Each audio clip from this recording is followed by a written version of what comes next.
September 13th, Wild Adventures announced a major addition coming to the park in 2023.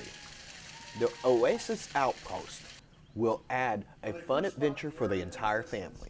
Oasis Outpost is one of the largest projects we've taken on in recent years. It will fundamentally change the look and feel of a large portion of our park, and it will serve as a hallmark of adventurers, continuing the commitment of investing in our community and providing new adventures for our guests year after year. Oasis Outpost will provide 3 wild acres of new rides, play zones, culinary delights, and of course memories friends and families will want to repeat again and again. The partnerships between the community and Wild Adventures helps the entire community. City and county officials help the park thrive with plans to ease traffic concerns for guests coming to and from the park. The plan is we will be widening the old Clyteville Road, which will make it much easier, especially on concert weeks that we'll be able to have the traffic coming in. We also will be moving forward with paving Brixton Road, which is a dirt road, which is just outside the park gates, which takes you all the way over to the old to the Madison Highway to get out right there. So that'll be paved, as well as the Kinderloo-Clyteville Road, which will take you to destinations going west. We hope locals and visitors enjoy their time with family at the park. Wonderful community partners. I'm looking forward to the new expansion. Read about it this morning, John. Sounds fantastic. We certainly appreciate you and your staff as always, and I look forward to many more Wild Adventures. For more information, visit wildadventures.com.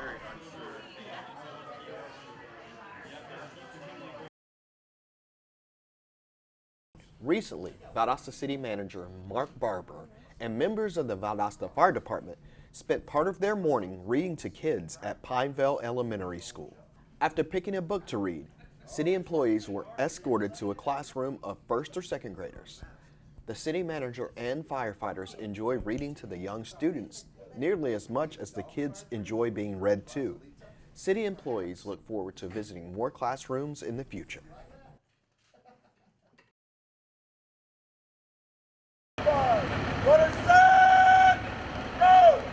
On September 11th, members of the Valdosta Fire Department hosted its second annual 9/11 5K to honor first responders. Departments from all over South Georgia participated in the event. We have Lowndes, Remerton, Valdosta. We have the Sheriff's Department, BPD, Tifton. Thank you so much, guys. We got folks from Ware County even, Waycross. Thank you. In addition to the first responders, citizens also came out in big numbers to be involved. Well over, just shy of 500 strong, I think. In the rain, you guys still came to honor that day back in 2001. And again, what more is there to say about that 21 years later? All the proceeds go to help first responders in need. Proceeds from this event all go to Tunnels to Towers. Tunnels to Towers is an organization that takes care of first responders' families if something happens to a first responder, whether they get hurt on duty. We thank everyone that participated in the event and hope to see you again next year.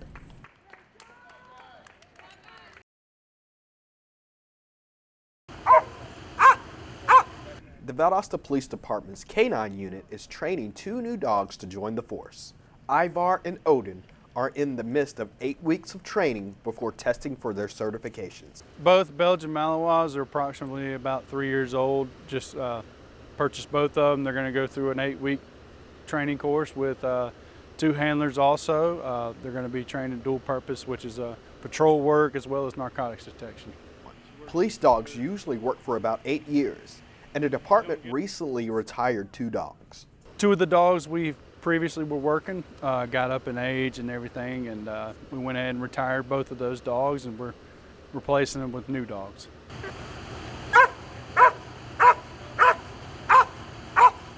Turner is looking forward to seeing the abilities of the new dogs. I'm pretty excited. Just like I said, hopefully we can get them up to speed within the 8-week period, and I'm excited to see how they'll turn out at the end. For more information, contact the Valdosta Police Department. From October 3rd to the 14th, the city and county is hosting a scrap tire event where tires can be dropped off at 1017 Myrtle Street. Anyone has any spare tires around the house that they would like to recycle or get rid of. You know, it's open to the residents, not open to any stores or businesses, anything like that. We will only take tires that do not have a rim. Drop-off is free for any resident living in Lowndes County. Outlet for people that have spare tires around the house that maybe wanted to keep them and now they no longer need them. This is a great opportunity for them to bring it here to the scrap tire event. It's free of charge. We do ask that the tires come without rims. We do not take like semi tires or tractor tires. This is another program that the city has to keep our community clean. This is a great opportunity for the city and county to offer the residents here. It gives everyone a place to bring tires, and then also on the litter, you know, aspect of it, kind of cuts down on anyone just going along one of the side streets and throwing out a tire. Now, you know, they have an option to bring it here, and it's free of charge. For more information, contact the Public Works Department.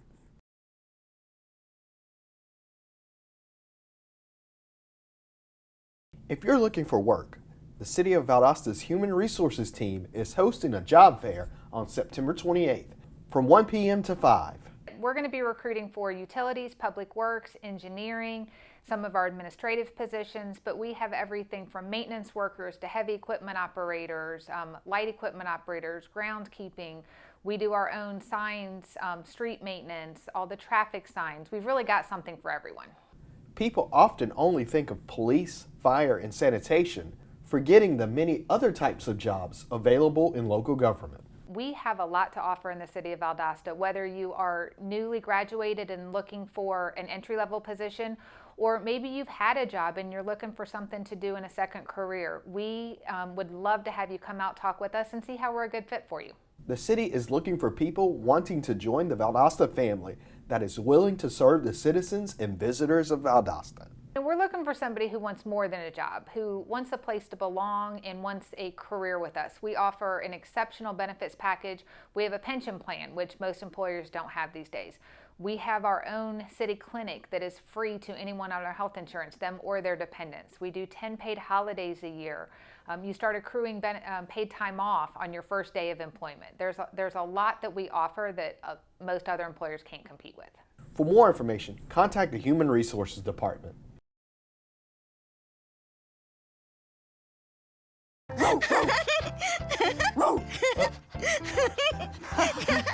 What is it, Julia? Why are you so excited, honey? Hey, do you want to use your talker? With Julia's autism, using a talker can help her find the words she wants to say. My dog. You want to do something with Rose, Julia? Play ball. Do you want to play catch with Rose? I think Rose is excited to play catch too. Oh, Julia, you show us so many different ways to talk together. Oh, and play. Good catch, Rose. Okay, give Julia the ball. There you go. Okay, throw the ball, Julia. Oh. For Julia's family, early screening for autism made a lifetime of difference. Find out more at screenforautism.org. Okay, Julia, there you go.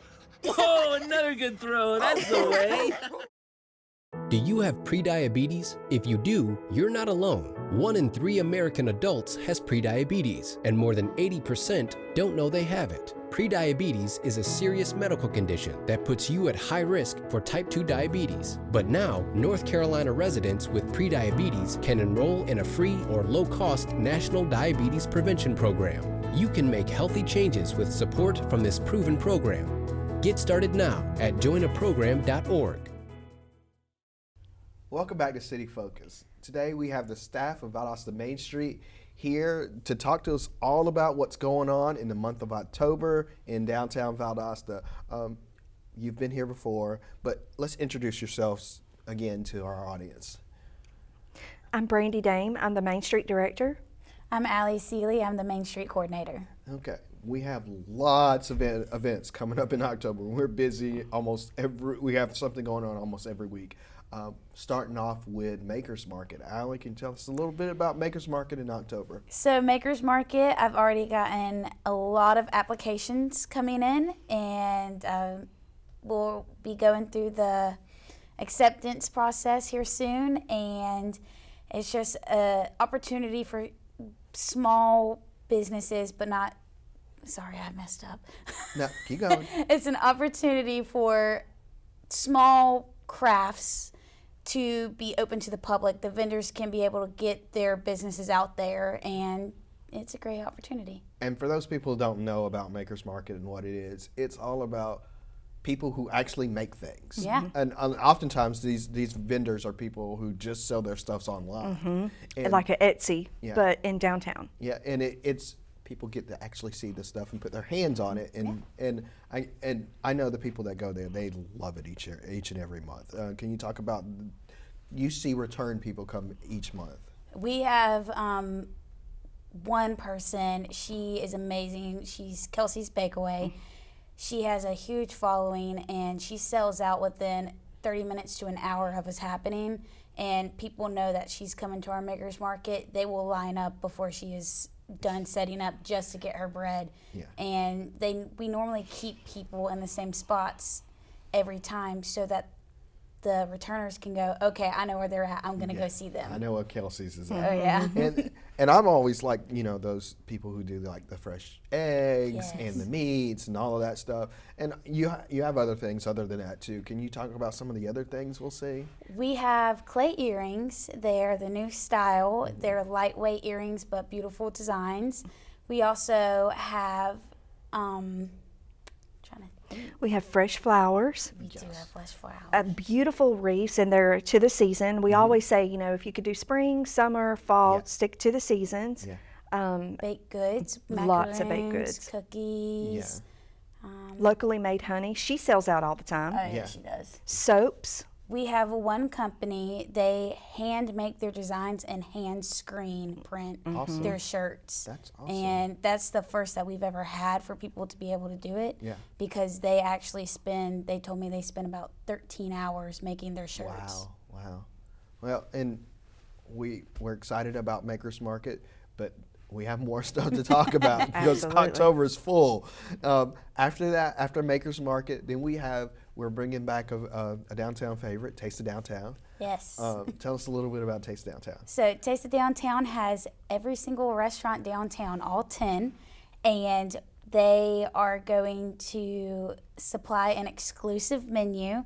We're going to get all the restaurants in a little meeting. We're going to talk about what they're going to have on the menus, and it's not going to be a repeat of any other dish. They're all going to be different, and you have a different course for each stop that you make. Tickets are $20. Yeah. That $20 gets you a wristband. The wristband gets you access to the menu, and then you also get 2 free cocktails passes. So $20, you get wristband, 2 cocktails, and then you need to wander around downtown and see what these restaurants have to offer for you. Yes, and you will actually pay at the restaurant for the menu and everything. And we're adding a little something new. It's a passport, and you fill out and get it punched at every stop you take with every course that you have. So we have starters, entrees, desserts, and cocktails. Once you get those all punched, you come back to where you picked up your tickets, and you're automatically entered to win a contest. There you go. Yeah. I would assume some downtown merchandise for Yes. the Of course. winners. Yeah. Of course. And we have that. Once again, we have a busy October. And that's Thursday, October 13th. Thursday, What time? October. 5:30? 5:30 is pickup time for your tickets. Okay. Ticket pickup time's only from 5:30 to 7:30. We're going to be selling tickets on site as well. Okay. And then it's until the stores are no longer open. If they want to stay open later, then they stay open later. Awesome. And then we have, on the same night of our festival, we have Yes, we do. Witches Night Out. Tell us a little Yes. about Witches Night Out, on Brandy. Well, we're excited about Witches Night Out. So like you had said, our festival, which is the city of Valdosta and with Main Street, it's going to be for the first time ever at the Unity Park Amphitheater. And your kids can come and get all kinds of candy and treats. There's going to be each one of the city departments is going to be set up to give out.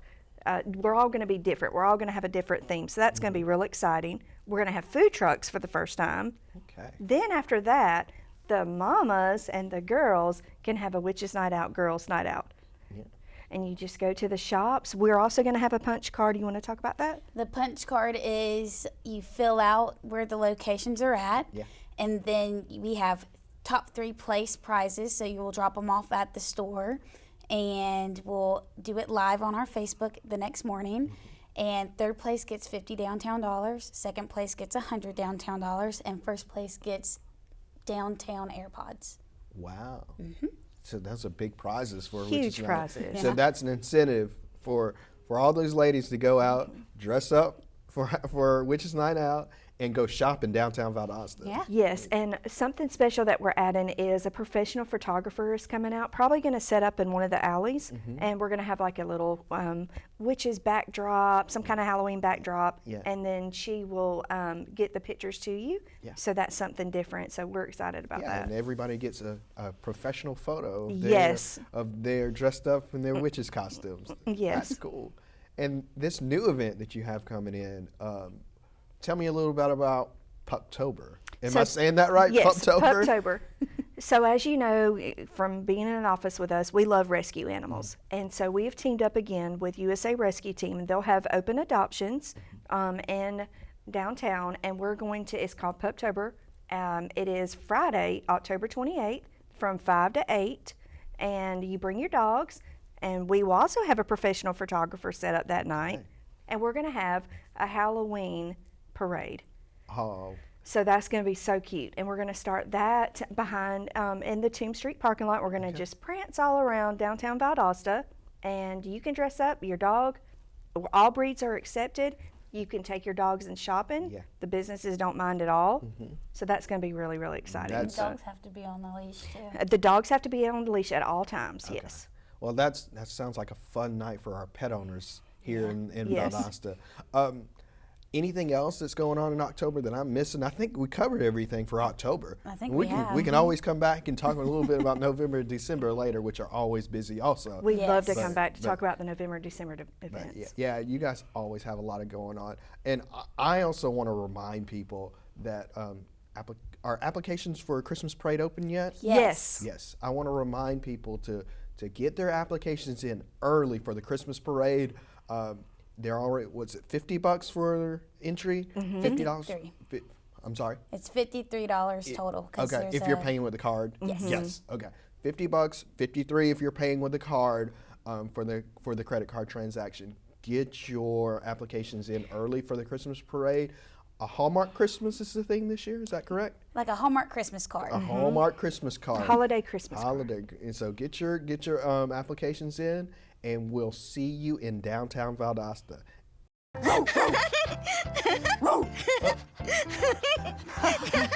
What is it, Julia? Why are you so excited, honey? Hey, do you want to use your talker? With Julia's autism, using a talker can help her find the words she wants to say. My dog. You want to do something with Rose, Julia? Play ball. Do you want to play catch with Rose? I think Rose is excited to play catch too. Oh, Julia, you show us so many different ways to talk together. Oh, and play. Good catch, Rose. Okay, give Julia the ball. There you go. Okay, throw the ball, Julia. Oh, For Julia's family, early screening for autism made a lifetime of difference. Find out more at screenforautism.org. okay, Julia, there you go. Oh, another good throw. That's the way. Do you have prediabetes? If you do, you're not alone. 1 in 3 American adults has prediabetes, and more than 80% don't know they have it. Prediabetes is a serious medical condition that puts you at high risk for type 2 diabetes. But now, North Carolina residents with prediabetes can enroll in a free or low-cost national diabetes prevention program. You can make healthy changes with support from this proven program. Get started now at joinaprogram.org. Welcome back to City Focus. I'm here with Anthony Musgrove. He's the Public Works Administrator, And he's gonna talk to us a little bit about the new ordinance for refuse collection. That's right. And disposal.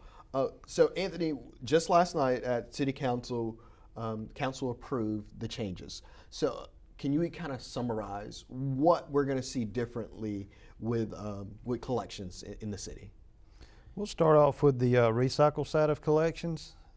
Back in 2020, we went through all of the recycle routes, and we did an audit and found out that only 21% of the homes were recycling. And then with the onset of COVID-19, that kind of went in the direction of where we stopped collecting curbside, and we opened up 3 drop site collection sites for everyone to bring their recyclables. And since that time, we have looked at the tonnages that we have gotten, monthly averages and everything. And the second year that we were doing this, as you know, COVID-19 was still in effect, and trying to keep all those safety measures, the volumes that we were collecting started picking up. And so we were starting to pick up more volume with the 3 drop sites than we were actually with curbside pickup. And continuing today, we're still continuing to have the volumes more than we had curbside. So we looked at that was a good tool because we only were collecting 21%.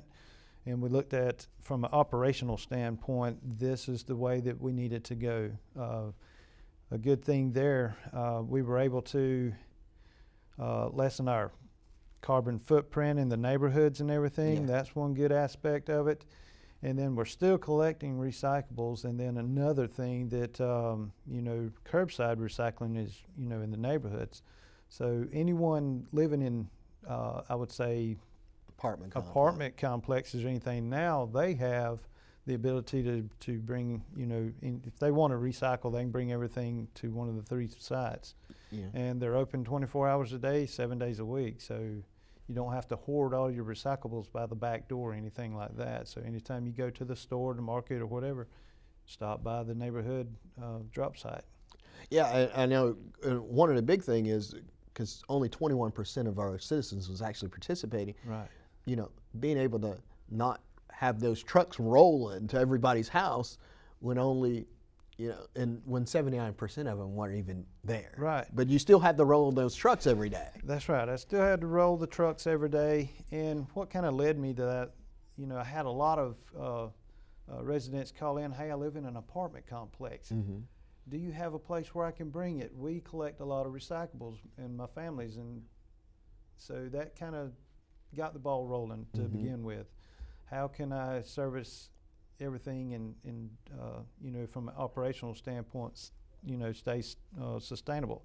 Yeah. And so that's kind of how the audit got going there.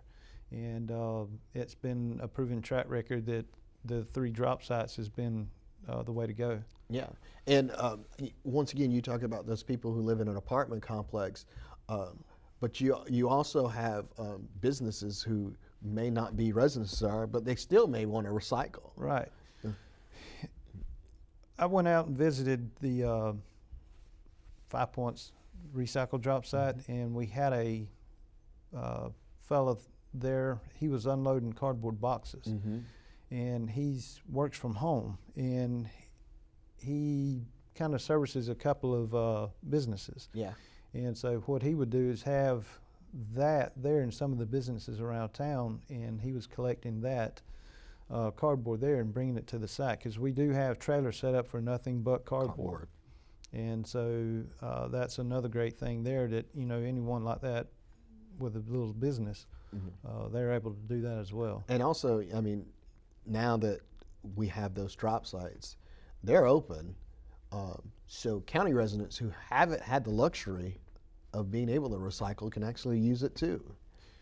Well, the county, I believe they do have recyclable drop sites, but who's to say if someone's coming to town to shop or anything, drop something off, because it's open to the public. Okay. Now, the plan for these drop sites were in place before COVID-19 started, and it just kind of, COVID kind of sped it up. And I guess ultimately, you know, we've got the drop sites now, and we've got the cardboard only spots, and we've got now the glass only also. Right. Why did we have to move to the glass only?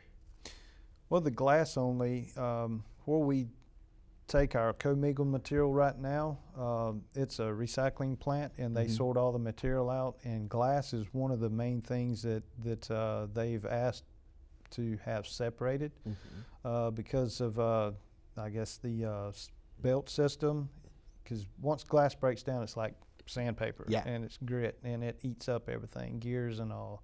So that's one reason we've pulled glass to the side, to separate it from, you know, the commingled material. Now, I guess before we started these drop sites, and now 2 years later, I mean, what did you expect beforehand, and now looking at the tonnage that we're getting, how are you pleased with how the drop sites have done? Well, I'm very pleased because the tonnages we're able to, you know, continue to gather more tonnage, and then I'm also pleased with it because now I can reach out and offer this service to my customers that's, you know, living in apartment complexes or duplexes, and had a lot of students from VSU want to recycle, and so now they have that opportunity. So it's been a great thing to open up these drop sites. Is there anything else about this change that you want people or residents to know that they need to be informed of at this point? The only thing that I would say is, you know, sometimes people are not really sure what to recycle. Yeah.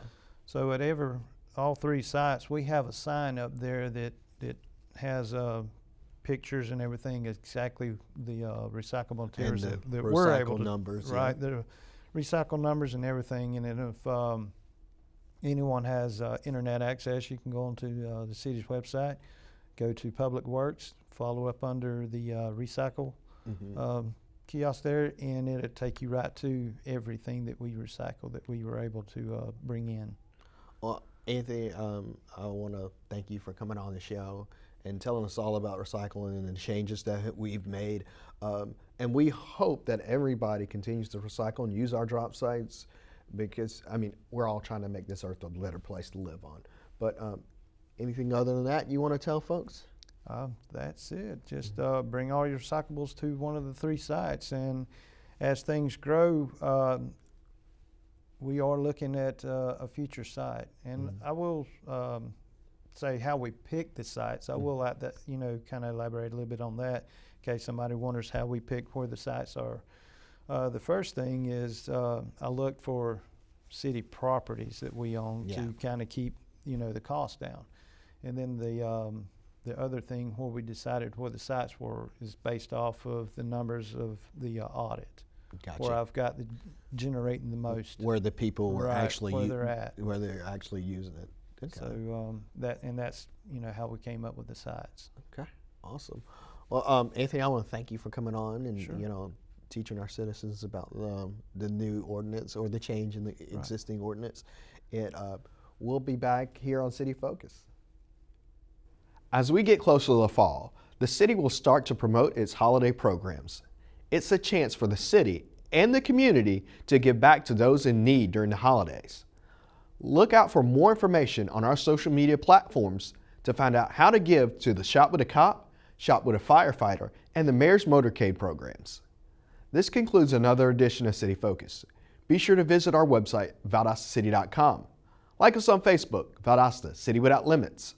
Also join next door for city updates. Follow us on Twitter and Instagram at City of Valdosta, and subscribe to our YouTube channel, Metro 17 Valdosta, to watch City Focus on demand. Thanks for watching. We'll see you next time here on City Focus.